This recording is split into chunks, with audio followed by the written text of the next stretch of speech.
In this video, we are going to do my list of top 5 saws to get while they are still currently available. Number 5, the Stihl MS400. We're talking about the 67cc MS400 that they are phasing out. The reason why I'm putting this on the list is because I think they are amazing saws. And if you want to get one brand new, your chances are fading away. All right, so MS400 is a fantastic chainsaw. It's yet to be decided by me whether or not the new 400 is a better one. But if you're not racing and you don't have to blend into specific race classes, then what I would say is the 67cc is a no-brainer. It's a fantastic saw. Go ahead and snatch one while you can, while they're still on the shelves, and you can get one brand new.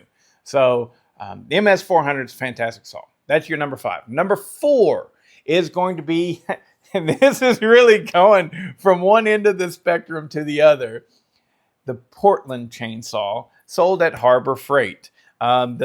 These things, you can catch them on sale anywhere from like I think I've seen them as low as $129. I think. I could be wrong on that, but I've seen them pretty darn cheap. All the way up to, $179.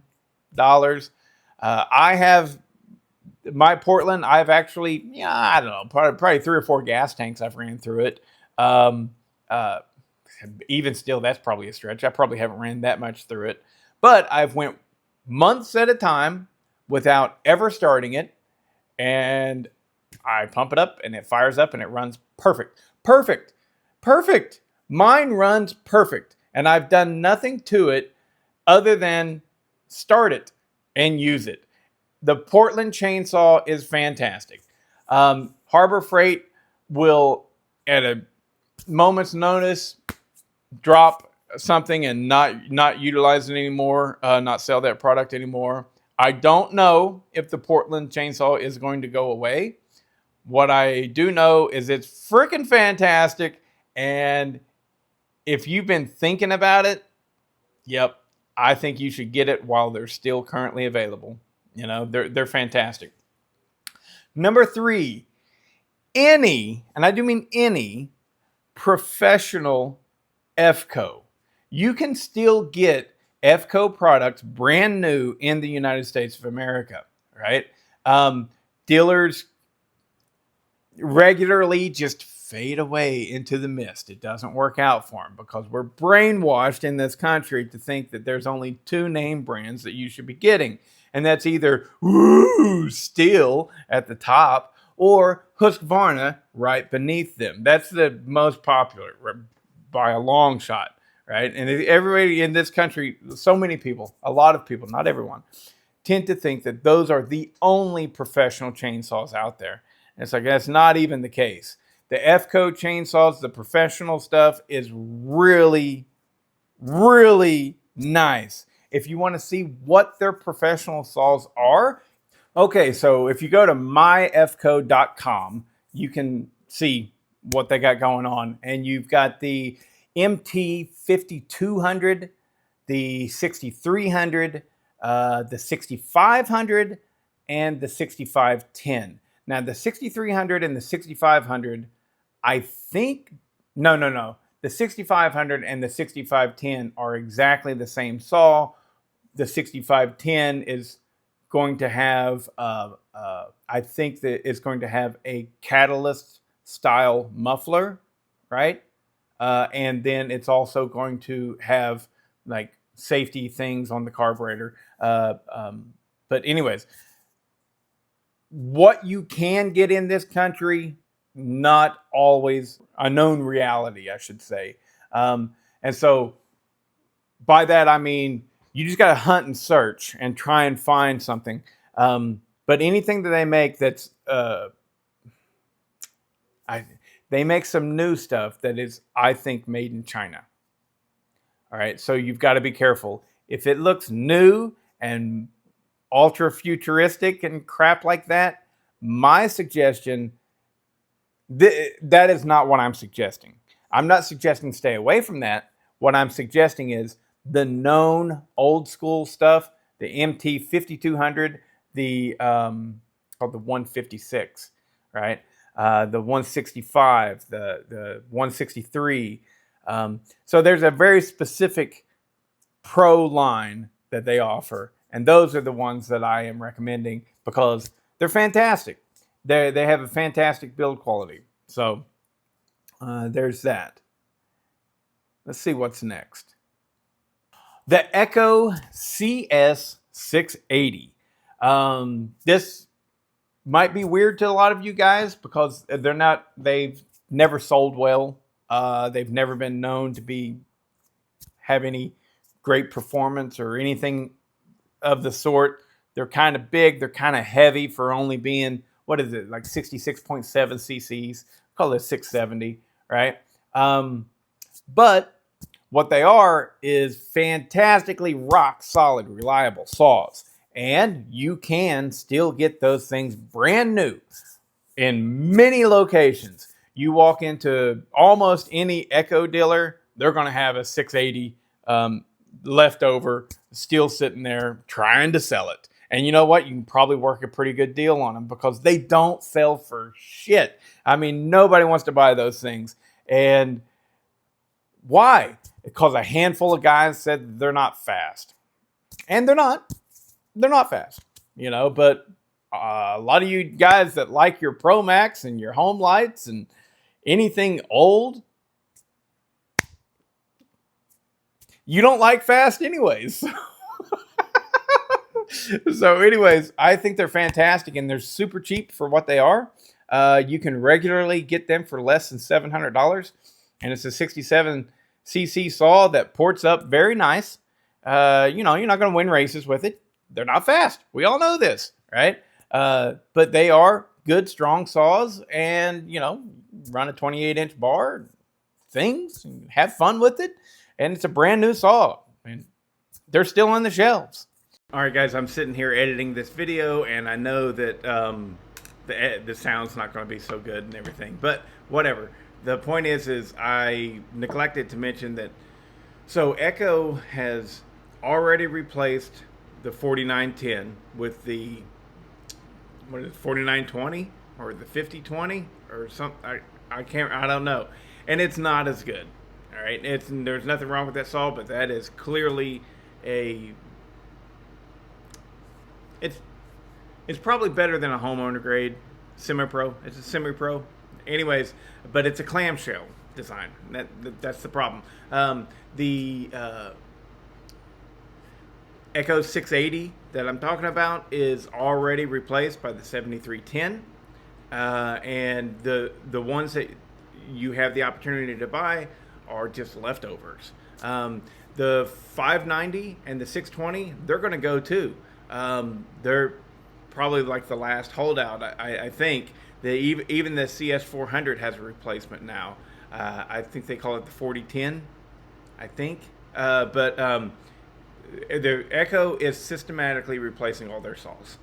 So the reason I wanted this add-on is because I wanted to say that also, if you wanted to buy a brand new 590 or 620, you probably should do it relatively soon, but that's a different story. They've produced so many of those. They're extremely easy to get, and that's why I'm specific about the Efco 680. There will be a time in the near future where all those are gone. You won't have a chance to buy the brand new ones, and I think that's coming sooner than the 590 and the 620. They'll be around for a few more years. You'll still be able to buy them brand new. Anyways, just wanted to add that in. Oh, also, I can't wait for Efco to come out with the new 60cc saw. Can't wait. And that brings me to my next, the number one chainsaw that you should get while they're still available, the Redmax GZ5000. Now, the Redmax GZ5000 literally is the Husqvarna 545 Mark 1 that has every upgrade, all the updates, the better bearings and seals and the crank seals and everything. Any upgrade that there was to the Mark One, that thing has it. It's fantastic saw. I would still say that probably that is my number one favorite saw that I own. Again, another news flash right here. My GZ5000 is not a typical GZ5000. It's not a typical 545. It has had crank stuffers installed. Without the crank stuffers installed in the 545 and the 555, and in this case, you know, the GZ5000, without the crank stuffers, your carburetor is too small to properly feed at higher RPMs. So that's why without the crank stuffers, the 545, this GZ5000, the 545 Mark II, all of those saws, without the crank stuffers, you have a broader power band, but it doesn't reach up into the high RPMs. All right? So what I'm saying is for general duty, this saw is excellent right out of the box. All you got to do is muffler mod. Boom, done. Walk away from it. Don't do anything else. Just muffler mod. And because if you go and do a full tilt port job on this saw, right, all you're going to get is a little bit more torque. You know, you won't go faster through the cut. You'll just get a little bit more torque because you've increased the compression. Everything that you're doing as far as raising the roof and lowering the intake and all that stuff doesn't mean shit on the 545, or in this case, the GZ5000, because it needs the crank stuffers. Without the crank stuffers, you can't properly feed it at the higher RPMs. So that's why whenever people port these saws and they don't see any speed increase, it's because the carburetor ain't big enough to feed it. So, but if you're looking for a general purpose saw, 50cc, it's one of the best there is. I mean, like, way good. It's so damn good. Just don't expect to win many races with a 545 or the 5000 unless you install the crank stuffers, and then you can get higher RPMs. And in order to install the crank stuffers, you can't just buy them and install them on the stock crank. You have to have a 545 Mark I crank and the stuffers, right? Because the stuffers take up space, so the crank needs to be narrower.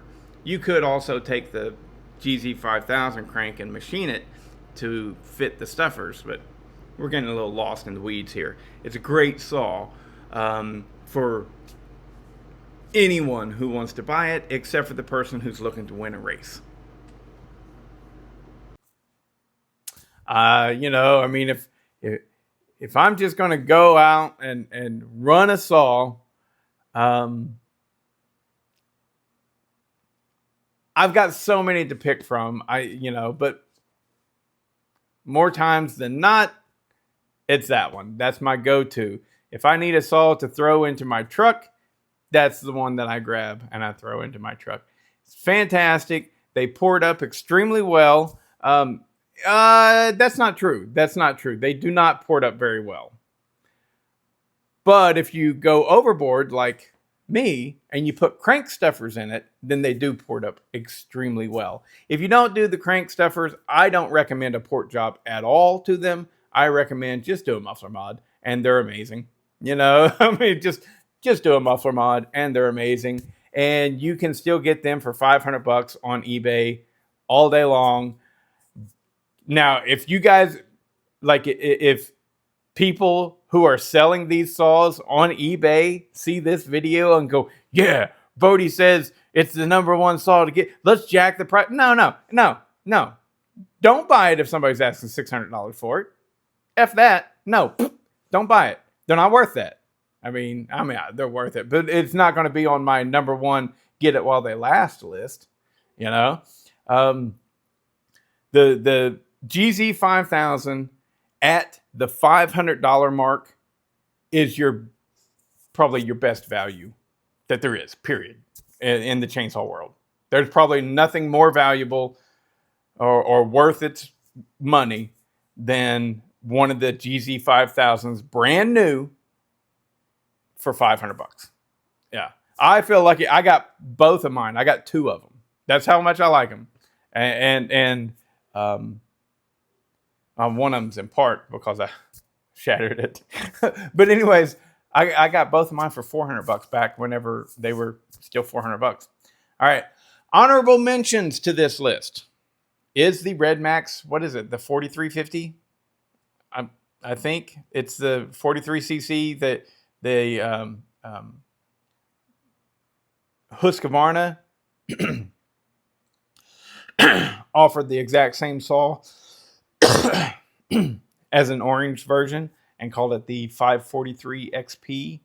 But you know, it's a Husqvarna and they ask way too much money for it. You can get the exact same saw as a Redmax, and you know, you can get them cheap. Like, I think I've seen them for like $350, brand new, you know. So that's an honorable mention. If you want really little saw, I don't want a really little saw because, well, they're really little. Isn't that weird, right? And then what else? Honorable mention. Oh, the Echo 4910. You can still get those brand new on eBay and stuff. They've stopped making them, but it didn't make the list because I mean, Echo sold a ton of those. Ton. You're gonna have plenty of opportunities to buy those. So the other ones, you know, they're going away pretty quick. And buying them brand new is going to be, well, the Portland might not go away. Anyways, whatever. This is a list of your top 5 saws to get while you still have the opportunity to get them brand new. All right. Later.